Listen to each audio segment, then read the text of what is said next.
Assalamualaikum warahmatullahi wabarakatuh. Alhamdulillahirrabbilalamin. Allahumma sholli ala sayyidina Muhammad. Amma ba'd. Kali ini kami akan mempresentasikan Islam dan budaya Banjar terkait perkawinan yang diisi oleh saya sendiri, Elmi Yahya, bersama dengan Ahmadul Hasanah dan Fatimah, oleh dosen pengampu yaitu Muhammad Rahmani Abduh SEMH. Oke, dalam adat Banjar, istilah kawin dan perkawinan adalah sebagaimana kedua mempelai pria dan wanita itu duduk bersanding setelah akad nikah menurut agama. Oke, pada kesempatan kali ini kami akan membahas tuntas Islam dan budaya Banjar terkait perkawinan. Adapun prosesi perkawinan adat Banjar sebagai berikut. Nah, sesuai yang kita lihat, prosesi perkawinan adat Banjar itu ada 9.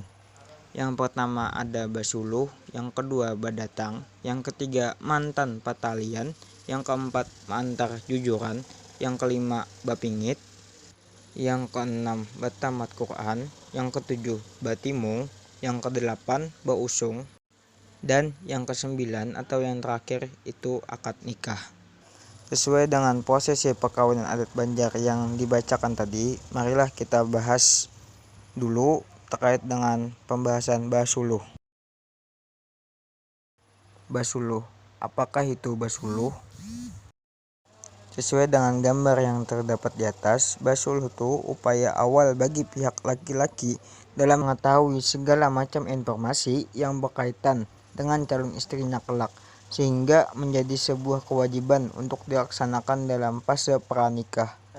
Untuk lebih jelasnya nanti akan dipresentasikan oleh kelompok 9. Yang kedua ada badatang. Maksudnya badatang ialah menyampaikan niat atau keinginan si pemuda untuk menjadikan si gadis sebagai calon istri kepada kedua orang tuanya.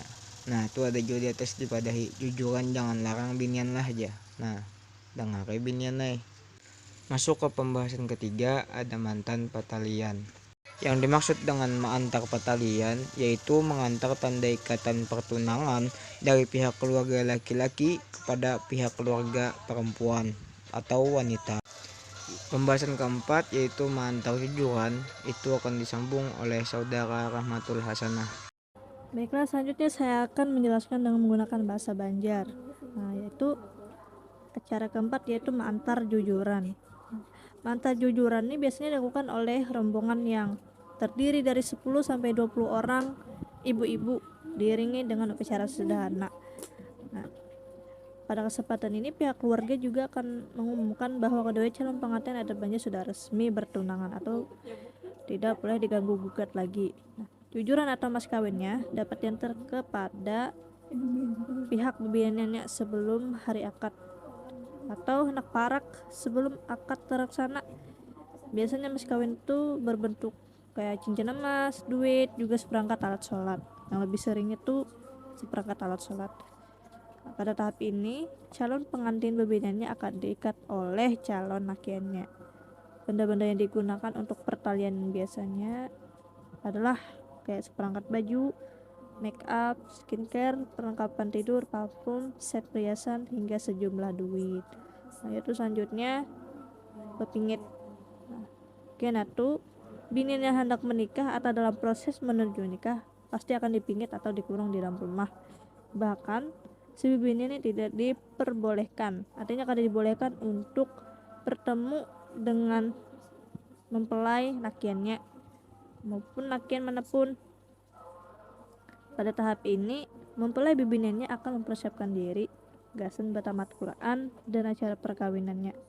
Biasanya persiapannya kayak berupa kasai, bertimung, dan berpacar. Selanjutnya yaitu bertamat Al-Quran.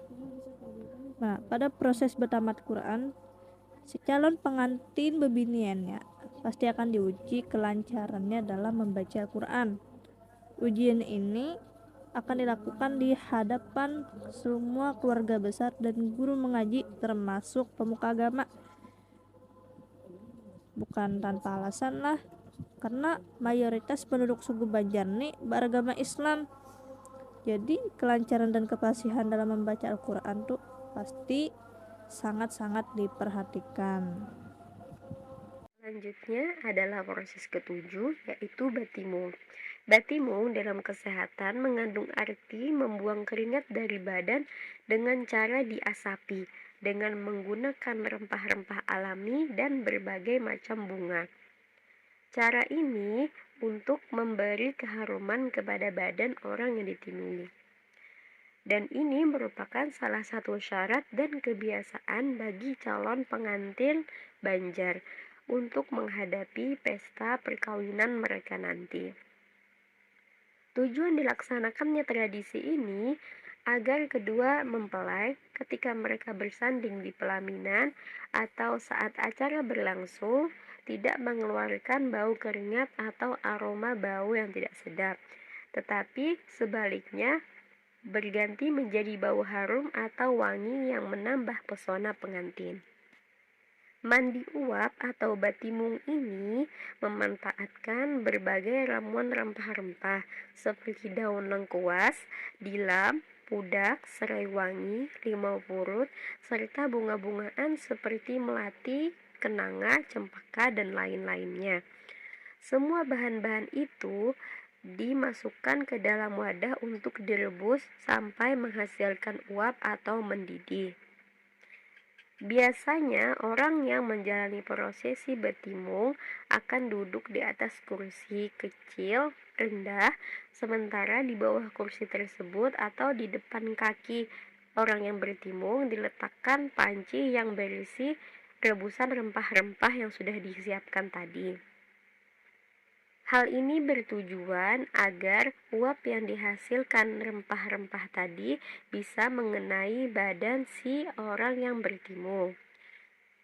Dan agar uap itu tidak terhembus kemana-mana, maka tubuh si orang yang bertimung akan ditutupi dengan tikar dan kemudian dilapisi dengan kain, sehingga uap tidak menyebar kemana-mana. Dan biasanya prosesi ini berjalan selama 10-30 menit. Adapun untuk batimung ini bisa dilakukan 1 minggu sebelum hari acara pernikahan atau 3 hari sebelum acara pernikahan. Hal itu tergantung dengan keinginan calon pengantin saja. Kemudian proses yang ke-8 adalah bausung. Tradisi bausung sudah ada sejak zaman Kesultanan Banjar. Awalnya tradisi ini hanya untuk para bangsawan dan kalangan saudagar kaya saja. Namun, seiring berkembangnya zaman dan berlalunya waktu, tradisi bausung ini tidak lagi menjadi pesta khusus bagi kalangan orang kaya saja. Kini, tradisi bausung sudah menjadi hiburan bagi masyarakat setempat pada setiap acara pernikahan. Adapun arti dari bausung adalah sesuai dengan namanya, bausung yang artinya digendong, yaitu kedua mempelai akan digendong sebelum bersanding di pelaminan. Tepatnya setelah pengantin pria datang menjemput pengantin wanita. Bagi masyarakat suku Banjar, pasangan pengantin dianggap sebagai raja dan ratu sehari, sehingga mereka pun tidak diperbolehkan menginjakkan kaki langsung di tanah. Alhasil, tanpa menggunakan tanduk kayu, pengantin digendong oleh 2 orang pria, entah itu saudaranya atau dari seorang pesilat. Mereka diusung sambil menari menuju pelaminan. Mempelai wanita duduk menyamping di sebelah kanan bahu pengusung, sedangkan mempelai pria duduk dengan cara mengangkang, seperti duduk di atas kendaraan. Kemudian, bagian terakhir dari pembahasan kami adalah akad nikah. Proses akad nikah tidak ada perbedaan yang spesifik dalam proses ini dibandingkan dengan wilayah lainnya, yaitu proses ini di mana saja hampir sama, tidak ada perbedaan yang begitu menonjol. Adapun proses akad nikah itu yang pertama diawali dengan pembukaan acara, kemudian dibacakan lantunan ayat suci Al-Quran, kemudian khutbah nikah, setelah itu barulah ijab kabul, kemudian pembacaan doa, dan setelah itu kedua mempelai menandatangani dokumen pernikahan seperti buku nikah dan sebagainya.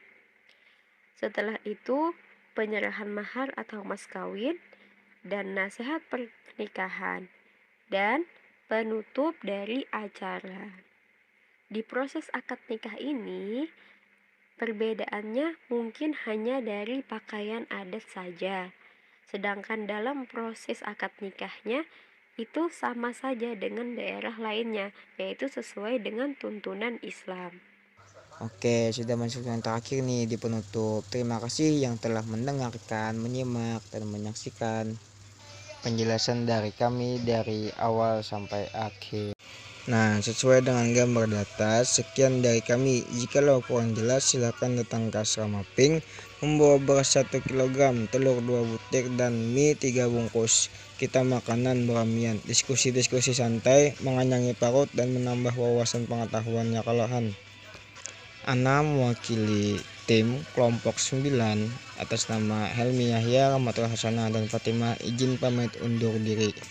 Sebelum Anda menutup dengan salam, maka jangan lupa untuk kalian semua like, comment, and share, dan jangan lupa subscribe channel YouTube ini dengan catatan nyalakan lonceng notifikasinya. Terima kasih kepada kawan-kawan yang telah menonton. Minta halal, minta ampun, minta ridho dunia akhirat dengan menutup. Wassalamualaikum warahmatullahi wabarakatuh.